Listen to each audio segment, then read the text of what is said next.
नमस्कार, अपना प्रदेश उत्तर प्रदेश उत्तराखंड देख रहे हैं आप। मैं हूं आपके साथ पूजा मोहन पांडे। बुलेटिन की शुरुआत करते हुए सबसे पहले आपको बता दें, मुख्यमंत्री योगी आदित्यनाथ ने प्रदेश के प्रथम गृह मंत्री सरदार वल्लभ भाई पटेल की पुण्यतिथि पर उन्हें विनम्र श्रद्धा सुमन अर्पित किए। उन्होंने जीपीओ स्थित पटेल पार्क में उनकी प्रतिमा पर पुष्पांजलि अर्पित करी और इस मौके पर सीएम योगी ने कहा कि सरदार पटेल ने एक भारत श्रेष्ठ भारत की रचना का महान काम किया।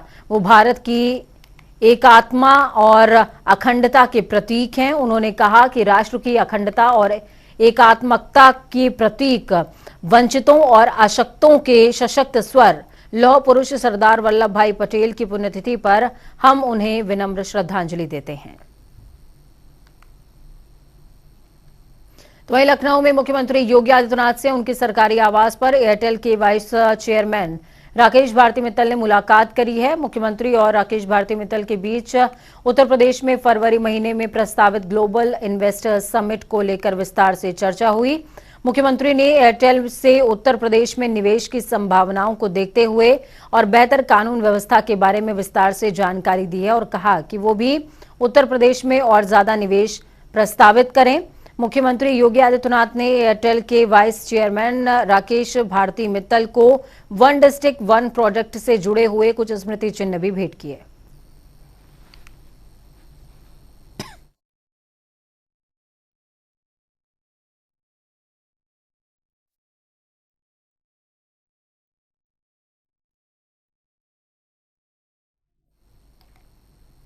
बाहुबली नेता और पूर्व विधायक मुख्तार अंसारी को गैंगस्टर एक्ट से जुड़े मामले में 10 साल की सजा सुनाई गई है।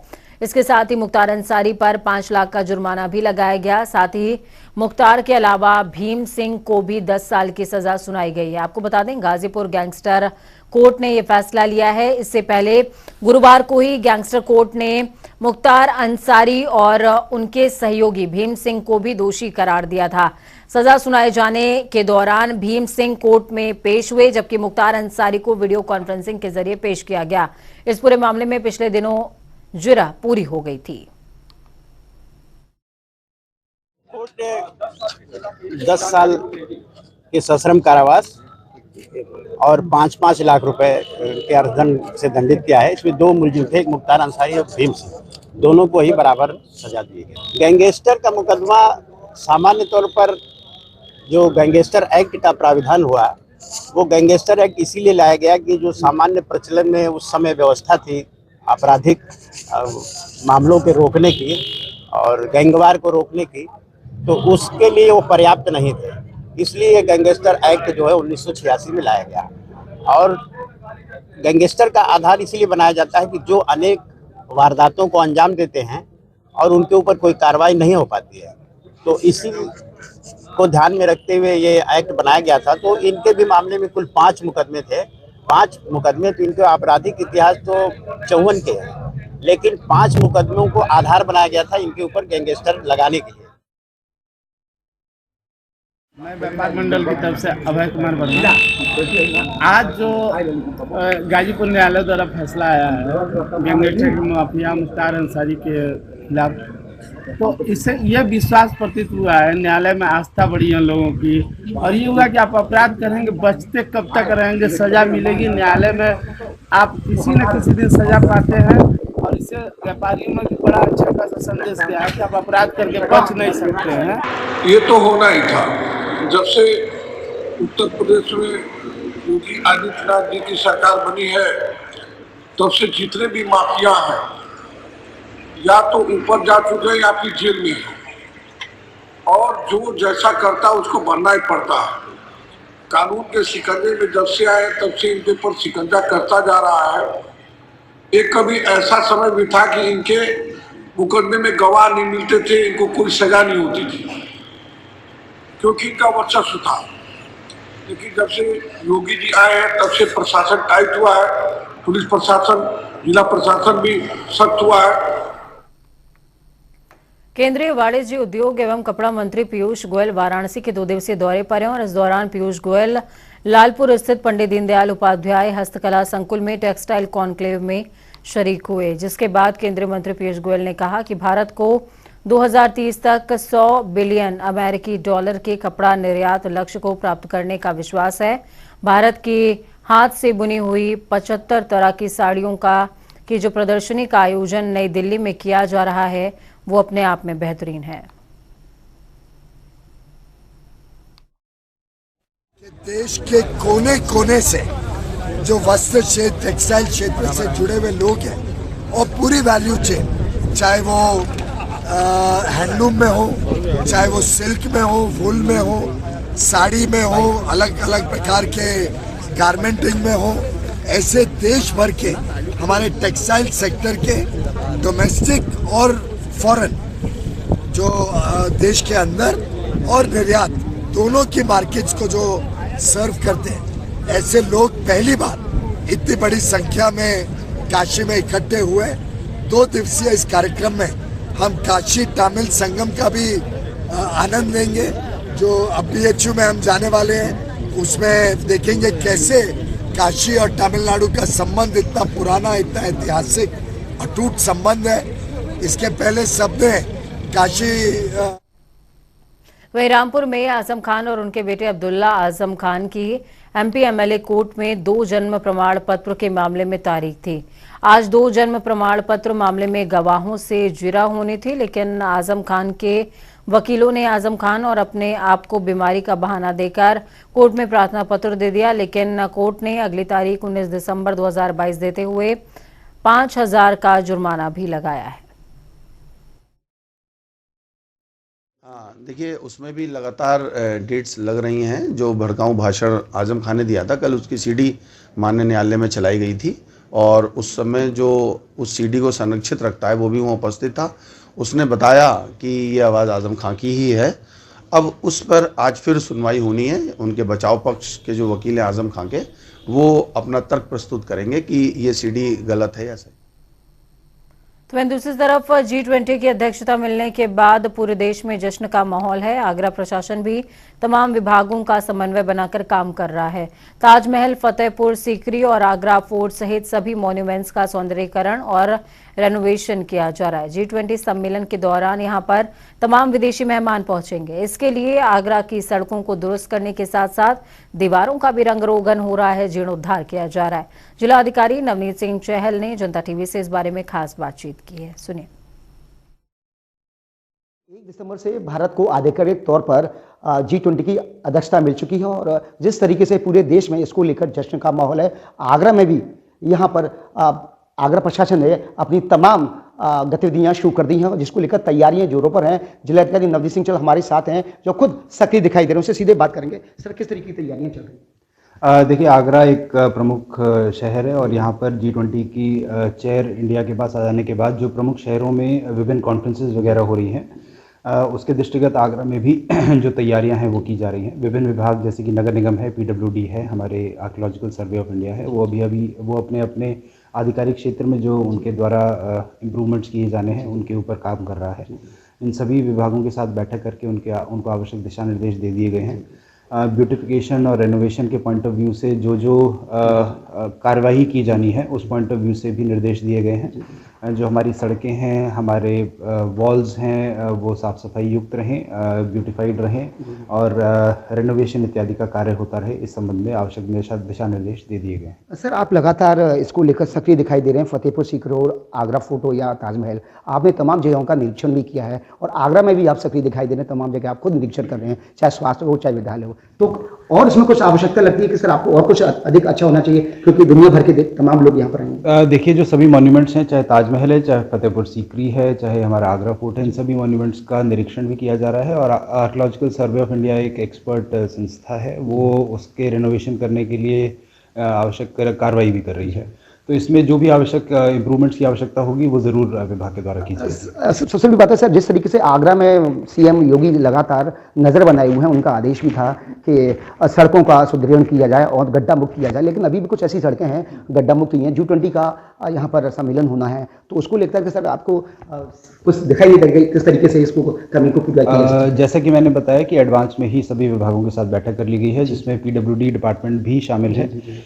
PWD डिपार्टमेंट, नगर निगम इत्यादि जो अपने अपने क्षेत्रांतर्गत इश्यूज हैं उनको रिजॉल्व कर रहे हैं। सिमिलरली आगरा डेवलपमेंट अथॉरिटी के क्षेत्रांतर्गत भी कुछ जो इम्प्रूवमेंट की जा सकती है उसके संबंध में दिशा निर्देश दिए गए हैं। सभी विभागों ने अपनी कार्य योजनाएं बना ली हैं और उसके ऊपर काम भी शुरू कर दिया है।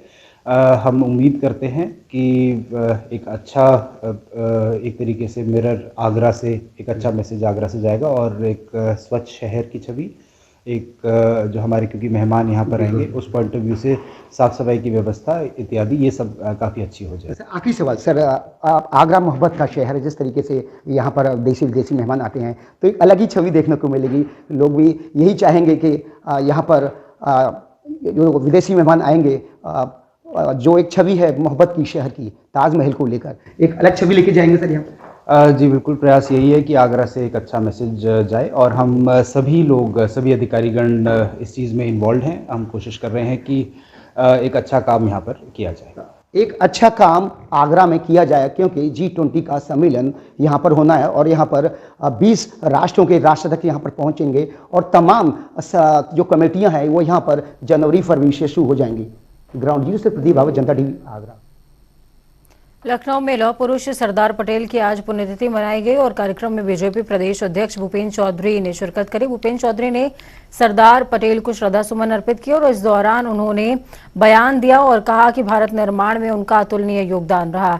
देश की अखंडता के लिए जो काम किया, उनकी विचारधारा बीजेपी आगे बढ़ा रही है। साथ ही निकाय चुनावों को लेकर के भी भूपेंद्र चौधरी ने बयान दिया। उन्होंने कहा कि निकाय चुनावों को लेकर बीजेपी की तैयारियां पूरी हैं और हम आगे ग्राउंड जीरो पर मजबूती से जुटे हुए हैं और साथ में प्रत्याशियों के चयन की प्रक्रिया भी बीजेपी ने शुरू कर दी है।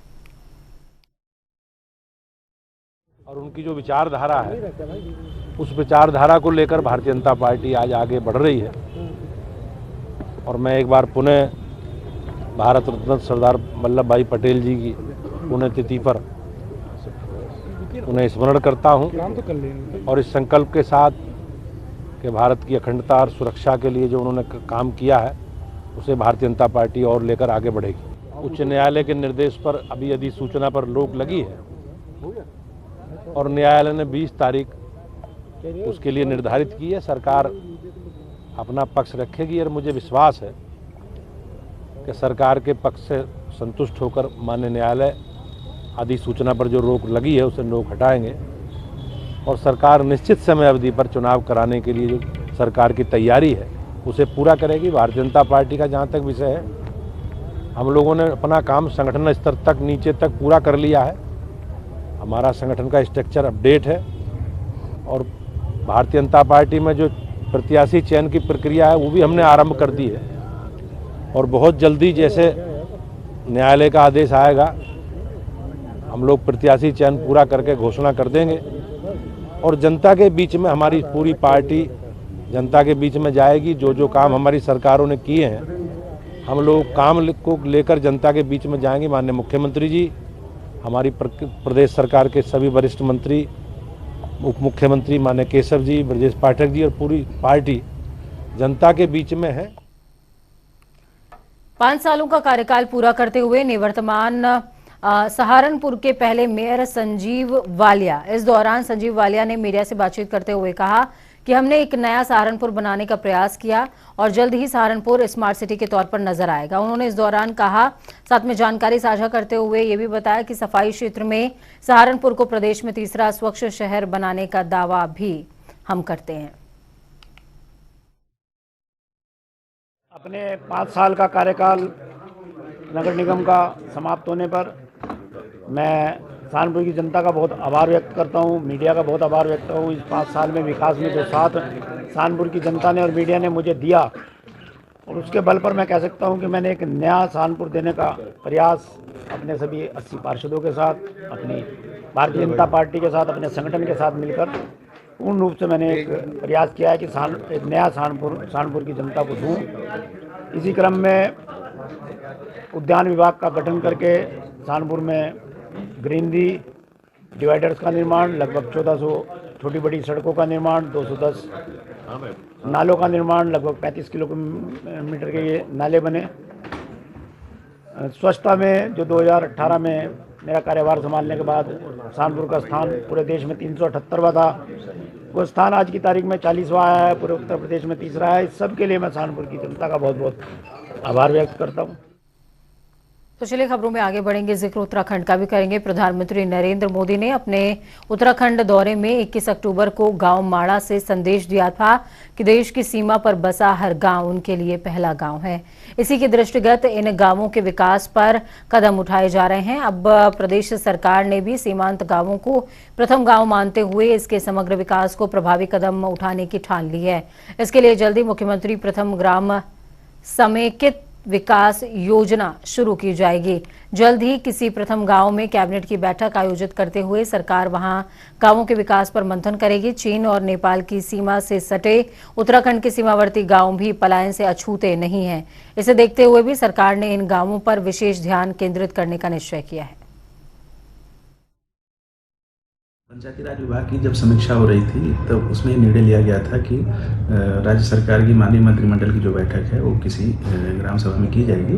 उसमें माननीय मुख्यमंत्री जी ने निर्देश दिए थे कि जो अंतिम सीमांत गांव है जिसपे माननीय प्रधानमंत्री जी ने उनको प्रथम ग्राम कहा था, तो ये निर्णय लिया गया था कि किसी सीमांत गाँव में जो कि प्रथम ग्राम के रूप में अब जाना जाता है वहाँ पर कैबिनेट की बैठक होगी।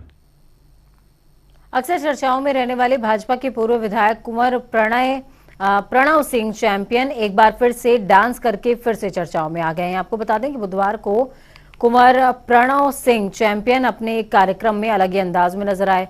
चैंपियन का ये अंदाज मंच पर बैठे भाजपा नेताओं के साथ साथ भीड़ को भी काफी पसंद आया। चैंपियन ने जहां मंच पर जमकर फिल्मी गाने गाए तो वहीं चैंपियन एक से बढ़कर एक शेर भी सुनाते नजर आए। साथ ही उन्होंने कार्यक्रम में गढ़वाली गानों पर जमकर नृत्य किया। इतना ही नहीं, चैंपियन कार्यक्रम के बाद भी फिल्मी गानों पर थिरकते हुए नजर आए। तो वहीं उन्होंने पुरानी फिल्मों के गीत सुनाकर पार्टी कार्यकर्ताओं में उत्साह भरने का भी काम किया। न्यायालय जो भी मिलेगा हम उसको सिरोधार्य करते हैं, क्योंकि विषय सुप्रीम कोर्ट में है और उस पर कोई टिप्पणी देना मुझे उचित नहीं लगता। देखिए, हमारा हर कार्यकर्ता हर क्षेत्र में निपुण है। सहारनपुर क्षेत्र के बारे में यहाँ के सब लोगों ने आह्वान किया है, क्योंकि मेरा प्रदेश नहीं है। मैं इनके आग्रह को और वहाँ के प्रदेश अध्यक्ष को जरूर भेजूंगा। मैं भारतीय जनता पार्टी का एक मजबूत कार्यकर्ता हूँ जो सीनियर नेता है, वरिष्ठ जन नेता है, और मेरी इच्छा थी, हमारी सरकार बने हुए 8 महीने 9 महीने हो गए हैं, कि हमारी जो जनता है, जो हिंदू मुस्लिम सिख ईसाई अलग अलग जाति बिरादरी धर्मों में बटे हुए हैं, मैं उनको एक सूत्र में पिरो दूँ। मैं डॉक्टर बाबा साहब भीमराव अम्बेडकर को अपना आइडियल मानता हूँ। उनको मैंने पढ़ा। वो कहते थे शिक्षित बनो, संगठित रहो और संघर्ष करो। जब तक हम एकजुट नहीं होंगे, संगठित नहीं होंगे, हम संघर्ष कैसे करेंगे? तो ये मेरा पहला कदम है अपने इस क्षेत्र में अभूतपूर्व कार्य करने का, कि जातिगत राजनीति, दलगत राजनीति और धर्मगत राजनीति से ऊपर उठ के इंसानियत की राजनीति करने का। आपने शब्द नोट किया, मैंने दलगत कहा। दलगत इसलिए कहा कि 2022 के चुनाव में जो 24,000 वोट हमारे हमसे दूर चले गए थे अन्य दलों में, मैं उनको भी इशारा कर रहा हूं कि मुझे फर्क नहीं पड़ता। कुंवर तो वहीं देहरादून में उत्तराखंड में एसआईटी लगातार अंकिता भंडारी हत्याकांड की जांच कर रही है और इसी हफ्ते तीनों आरोपियों के खिलाफ अदालत में चार्जशीट दाखिल करेगी। मामले में एसआईटी प्रभारी डीआईजीपी रेणुका देवी का कहना है कि तीनों आरोपियों के खिलाफ चार्जशीट लगभग पूरी हो चुकी है। एसआईटी इसी हफ्ते अदालत में चार्जशीट दाखिल कर सकती है। आपको बता दें कि अंकिता हत्याकांड के आरोपियों को अलग अलग जेलों में शिफ्ट किया गया है, जिसमें आरोपी पुलकित को पौड़ी जेल में, सौरभ को टिहरी जेल में और अंकित को देहरादून जेल में शिफ्ट किया गया है। तो देहरादून में आम आदमी पार्टी के प्रदेश संगठन समन्वयक जोत सिंह बिष्ट ने एक बार फिर से राज्य सरकार पर निशाना साधा और कहा कि सरकार के दबाव में एसआईटी अंकिता भंडारी हत्याकांड में देरी करने का काम कर रही है। बिष्ट ने कहा कि दिल्ली सरकार ने जिस प्रकार से श्रद्धा हत्याकांड में तेजी से काम किया, उस रफ्तार से उत्तराखंड सरकार काम नहीं कर पा रही है, जिससे यहां पर न्याय की गुहार लगा रहे पीड़ित परिवार को न्याय नहीं मिल पा रहा है। उन्होंने ये भी कहा कि आरोपी जेल में हैं और उनके पिता उसको बचाने के लिए सरकार से साठगांठ कर रहे हैं। देखिए, उत्तराखंड के अंदर भारतीय जनता पार्टी की सरकार लगातार पिछले 3 महीने से अधिक समय से अंकिता हत्याकांड के मुख्य आरोपी जो वीआईपी जिसकी वजह से अंकिता की जान गई, उसका नाम उजागर करने से बच रही है। उसका नाम उजागर न होने से वो अपराधी जो इस घटना का मुख्य दोषी है वो जेल की सलाखों के बाहर है। पूरे प्रदेश की जनता की मांग है कि अंकिता के हत्यारे पुलकित के अलावा उस रिसोर्ट का स्वामी विनोद आर्य भी जेल की सलाखों के पीछे हो। पटवारी जिसने एफआईआर नहीं लिखी उसको भी जेल की सलाखों के पीछे जाना चाहिए। और जिन्होंने साक्ष्य छुपाने के लिए रिसोर्ट पर बिना सरकारी अनुमति के जबरदस्ती रात को बुलडोजर चला करके साक्ष्य ध्वस्त किए, वो भी जेल की सलाखों के पीछे होनी चाहिए। ये केवल आम आदमी पार्टी की नहीं बल्कि पूरी उत्तराखंड की जनता की मांग है। और एसआईटी पर सरकार का इतना दबाव है कि एसआईटी स्वतंत्र रूप से काम नहीं कर पा रही है। इसी वजह से पुलकित आर्य पुलिस रिमांड पर जब 3 दिन रहा और उसने वीआईपी का नाम नहीं बताया तो 2 महीने से ज्यादा वक्फा गुजर गया। नार्को टेस्ट की बात अभी चल ही रही है, नार्को टेस्ट नहीं हुआ। जबकि दिल्ली में श्रद्धा हत्याकांड में 2 महीने के अंदर सारी जांच पूरी होने के अलावा अलग अलग जगहों से उसके बॉडी के टुकड़े इकट्ठे करने के अलावा नार्को टेस्ट के साथ साथ चार्जशीट कोर्ट में दाखिल हो गई। रामनगर में प्रशासन ने बाघ के हमलों को बढ़ता देखकर धनगढ़ी क्षेत्र में धारा 144 लागू कर दी है, जिसमें कोसी रेंज, सरपुदली रेंज और धनगढ़ी क्षेत्र शामिल है। ये धारा बाघ के खतरे के कम होने तक निरंतर लागू रहेगी। आपको बता दें कि जून महीने से अब तक इस क्षेत्र में बाघ ने 5 से ज्यादा घटनाओं को अंजाम दे दिया है, जिनमें 4 से ज्यादा लोग अपनी जान गंवा चुके हैं। एसडीएम गौरव चटवाल का कहना है कि बाघ के हमलों के चलते जान माल का नुकसान न हो, इसके लिए धारा 144 को 6 महीने तक लागू रखा जाएगा। जैसे कि आपको पता है, धनगढ़ी से लेके जो मोहान तक का एरिया, वहाँ पे जो है पिछले अभी 12 तारीख को भी एक बाघ के द्वारा एक व्यक्ति की मृत्यु हो गई। तो वहाँ पे जो है कॉर्पोरेट प्रशासन द्वारा हमसे रिक्वेस्ट किया गया कि वहाँ पे चूंकि बाघ का आवागमन जारी है और उसको जब तक पकड़ा नहीं जाता तब तक के लिए वहाँ पे जो है गेट के बाहर जो है 144 धारा लगा दी जाए, ताकि ज़्यादा लोग जो है वहाँ पे एकत्रित ना हो। तो उनकी इस रिक्वेस्ट के आधार पे और पब्लिक सेफ्टी के लिए हमने ये धारा 144 धनगढ़ी गेट से 1 किलोमीटर के एरिया में हमने लगाई गई है। अब तक वहाँ पे कॉर्पोरेट प्रशासन द्वारा जो बाघ है जो लोगों पे हमला कर रहा है उसको पकड़ा नहीं जाता। तो फिलहाल जो है 6 महीने के लिए लगाया गया। अगर यदि पहले वो पकड़ा जाता है तो हटा ली जाएगी। देहरादून में बीजेपी प्रदेश मुख्यालय पर उत्तरकाशी के जिला पंचायत सदस्यों ने धरना दिया। आपको बता दें कि सदस्यों का आरोप है कि हुक्मरान जिला पंचायत अध्यक्ष को संरक्षण दे रहे हैं। इस दौरान सदस्यों ने बीजेपी के प्रदेश अध्यक्ष महेंद्र भट्ट से मुलाकात करते हुए जिला पंचायत अध्यक्ष के खिलाफ सख्त कार्रवाई की मांग की है। सर, हम सभी लोग जिला पंचायत सदस्य में उपाध्यक्ष जिला पंचायत। अच्छा। हम लोग उत्तरकाशी जो भ्रष्टाचार का मामला उसके उसमें आ रखे हैं। अच्छा। हाँ जी। जिला पंचायत में? जिला पंचायत में जी। नहीं, हमारी माननीय अध्यक्ष जी से मुलाकात की है। उन्होंने आश्वासन दे रखा हमें 2 दिन का, तो 2 दिन से माननीय मुख्यमंत्री जी से सलाह करेंगे, फिर उसके बाद। देहरादून में स्वास्थ्य विभाग ने बड़ा एक्शन लेते हुए 61 डॉक्टर्स की सेवाएं समाप्त कर दी। ये पिछले लंबे समय से अनुपस्थित चल रहे थे। तो वहीं अतिरिक्त सचिव स्वास्थ्य अमनदीप कौर ने इस संबंध में एक अधिसूचना जारी की। ये सभी बिना प्राधिकरण के अनुपस्थित थे, यानी कि बिना पूर्व सूचना के इन्होंने अवकाश ले रखा था, इसलिए इनको परमानेंट छुट्टी पर भेज दिया गया है। रामनगर में दर्जनों ग्रामीणों ने कॉर्बेट कार्यालय पहुंचकर पार्क प्रशासन के खिलाफ जमकर नारेबाजी करी, प्रदर्शन किया और पार्क के निदेशक डॉक्टर धीरज पांडे का घेराव करते हुए ज्ञापन भी सौंपा है। आक्रोशित ग्रामीणों ने कहा कि पार्क प्रशासन ने पहले मुख्यमंत्री की घोषणा के तहत कॉर्बेट पार्क का गर्जिया का नया जोन खोला था और इसका संचालन भी गर्जिया से ही शुरू किया गया था, लेकिन कुछ महीने पहले पार्क प्रशासन ने इस गेट का संचालन गर्जिया से बंद करते हुए रिगोडा से शुरू कर दिया। जब से ग्रामीण इसका विरोध कर रहे हैं। ग्रामीणों का कहना है कि इस गेट का संचालन पूर्व की भांति गर्जिया से किया जाए। उन्होंने ये भी कहा कि रिगोडा से गेट का संचालन होने के बाद गर्जिया क्षेत्र के कई लोग बेरोजगार हो गए हैं। ग्रामीणों की डिमांड ये है कि इस गेट को पुनः गर्जिया से संचालित किया जाए, जबकि वर्तमान में गेट रिगोडा से संचालित है, जिसकी अनुमति भारत सरकार से प्राप्त हो चुकी है। तो आज जो ज्ञापन इससे पहले भी हमको एक ज्ञापन इनके द्वारा दिया गया था और जिसके क्रम में पहले भी इस संबंध में वार्ता हो चुकी है, परंतु आज जनभावना से भी हम उच्च स्तर को अवगत कराएंगे और इसका कोई ना कोई समाधान जरूर निकलेगा। इसमें अब 3 टीम हमारे स्तर से बना दी गई हैं, जिसमें कॉर्बेट टाइगर रिजर्व की जो वेटनरी डॉक्टर हैं उनकी अध्यक्षता में एक टीम बनी है जो रेस्क्यू काम करेगी। इसके अतिरिक्त बाहर से भी 2 वेटनरी डॉक्टर्स हमने मांग की है, उन टीम्स को भी रेस्क्यू में डिप्लॉय किया जाएगा। टाइगर को हमने चिन्हित कर लिया है, पिछले 2 दिनों का जो हमारे पास कैमरा ट्रैप डेटा है और ड्रोन से जो फुटेजेस प्राप्त हुए हैं उसके क्रम में टाइगर चिन्हित किया जा चुका है।